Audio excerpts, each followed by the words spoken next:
সীমার বাইরে নরওয়ে, পর্যটকের বন্যায় বিপন্ন উত্তরের স্বর্গরাজ্য।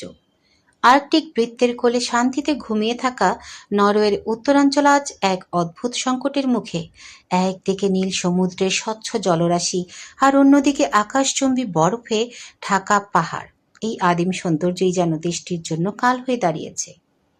বিশেষ করে লোফেটেন দ্বীপপুঞ্জ এবং ট্রোমসোর মতো এলাকাগুলো এখন পর্যটকদের চাপে রীতিমতো শ্বাসরুদ্ধকর অবস্থায়।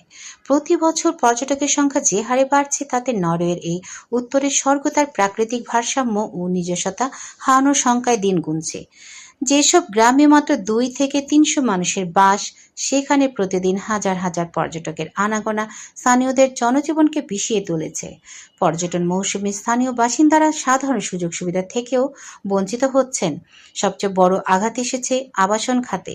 এয়ারবিএনবি এবং পর্যটকদের উচ্চমূল্যের ভাড়া মেটাতে গিয়ে স্থানীয়দের জন্য বাড়ি ভাড়া পাওয়া এখন অসম্ভব হয়ে দাঁড়িয়েছে। অনেক বাড়িওয়ালা স্থানীয় ভাড়াটেদের বিদায় করে দিয়ে পর্যটকদের কাছে উচ্চমূল্যে ঘর ভাড়া দিচ্ছেন। এর ফলে তরুণ প্রজন্ম ও নিম্ন আয়ের মানুষরা বাপদাদার ভিটে ছেড়ে অন্য শহরে চলে যেতে বাধ্য হচ্ছেন। আর্কটিক অঞ্চলের প্রকৃতি অত্যন্ত কোমল ও সংবেদনশীল। একদল পর্যটকের সামান্য অসচেতনতা এই অঞ্চলের অপূরণীয় ক্ষতি করতে পারে। বর্তমানে সেখানে দেখা দিচ্ছে বর্জ্য ব্যবস্থাপনার বিপর্যয়। দুর্গম পাহাড়ি পথে পর্যটকদের ফেলে আসা প্লাস্টিক, বোতল, টিন এবং খাবারের প্যাকেট পরিষ্কার করা প্রশাসনের জন্য দুঃসাধ্য হয়ে পড়েছে। বন্যপ্রাণীর অস্থিরতা, পর্যটকদের কোলাহল এবং যত্রতত্র ড্রোন ওড়ানোর ফলে স্থানীয় পাখি ও সামুদ্রিক প্রাণীদের প্রজনন ও বিচরণ বাধাগ্রস্ত হচ্ছে।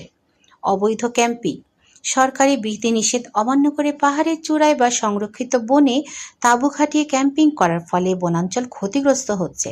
নরওয়ের উত্তরাঞ্চলের সৌন্দর্যই হলো এর সরু এবং সর্পিল পাহাড়ি রাস্তা, কিন্তু এই রাস্তাগুলো কখনোই শত শত ট্যুরিস্ট বাস বা পর্যটকদের ব্যক্তিগত গাড়ির চাপ সামলানোর জন্য তৈরি করা হয়নি।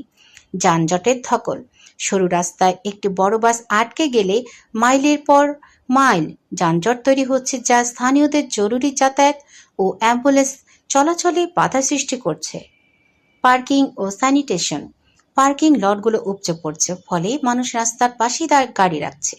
এছাড়া পর্যাপ্ত পাবলিক টয়লেট না থাকায় যত্রতত্র মলমূত্র ত্যাগের ফলে পরিবেশ দুর্গন্ধময় হয়ে উঠছে। পর্যটন থেকে আসা আয় নরওয়ের অর্থনীতির একটি বড় অংশ, কিন্তু এখন প্রশ্ন উঠছে কত দামে এই উন্নয়ন। স্থানীয় কাউন্সিলগুলো বলছে পর্যটকরা যে পরিমাণ অর্থ ব্যয় করছেন তার চেয়ে বেশি ব্যয় করতে হচ্ছে তাদের ফেলে যাওয়া বর্জ্য পরিষ্কার এবং রাস্তা মেরামতে। অর্থাৎ গণপর্যটন এখন আর লাভজনক নয়, বরং বোঝা হয়ে দাঁড়িয়েছে।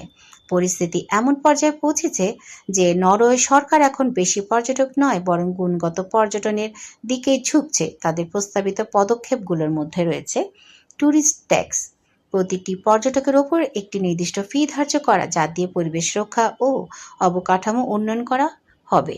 ভ্রমণ কোটা, নির্দিষ্ট কিছু জনপ্রিয় ট্রেইল বা দ্বীপে প্রতিদিন কতজন মানুষ প্রবেশ করতে পারবেন তা নির্ধারণ করে দেওয়া। প্রচারণায় পরিবর্তন, সরকার এখন লোফেটেন বা ট্রোমসোর মতো অতি পরিচিত জায়গার বদলে অপেক্ষাকৃত কম পরিচিত এলাকাগুলোতে যাওয়ার জন্য পর্যটকদের উৎসাহিত করছে।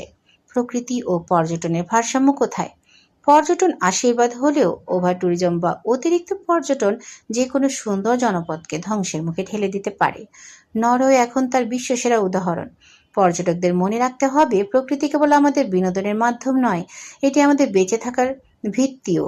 নরওয়ের এই সংকট বিশ্বজুড়ে পর্যটন শিল্পের জন্য একটি বড় সতর্কতা। প্রকৃতিকে অক্ষুণ্ণ রেখে কিভাবে টেকসই পর্যটন গড়ে তোলা যায় তা নিয়ে ভাবার সময় কেবল নরওয়ের নয়, গোটা বিশ্বেরই।